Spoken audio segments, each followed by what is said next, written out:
C'est en dehors de leur salle fétiche que les joueurs du Tour Volleyball ont repris l'entraînement. Grenon est toujours en travaux et devrait rouvrir ses portes dans les jours qui viennent. Seul un petit groupe est présent pour l'instant puisque 6 joueurs retenus en sélection nationale manquent encore à l'appel. Pour l'instant, c'est super dur, comme chaque reprise, c'est beaucoup de physique et les joueurs, nous, on n'aime pas ça trop. Du coup, on travaille, on s'efforce pour mettre la force dans le corps.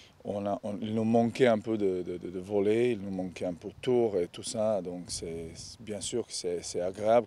Qui dit nouvelle saison dit nouvelle équipe. Le club a renouvelé la moitié de son effectif avec des joueurs venus de différents championnats.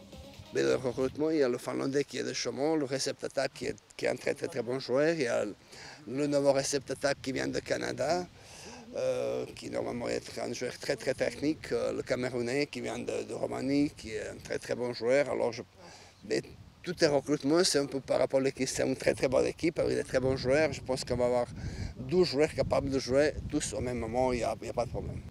Un groupe qui devra se montrer solide pour cette saison qui s'annonce bien remplie. En plus de la Marmara Spike League et de la Coupe de France, les Tourangeaux font leur retour en Ligue des Champions. On a un groupe qui est, à mon avis, construit pour essayer d'aller chercher le titre. Donc voilà, c'est aussi les objectifs du club tous les ans, aller chercher le titre, gagner la Coupe de France et aller le plus loin en Champions League. On n'est pas là pour faire de la figuration non plus, on est là pour essayer d'aller se qualifier pour le deuxième tour. Donc voilà, on va jouer contre des grosses équipes, on a eu un tirage qui n'est pas facile pour l'instant. Pour préparer la saison, le TVB affrontera plusieurs équipes lors de matchs amicaux. Le premier est programmé pour le 12 septembre au Plessis-Robinson.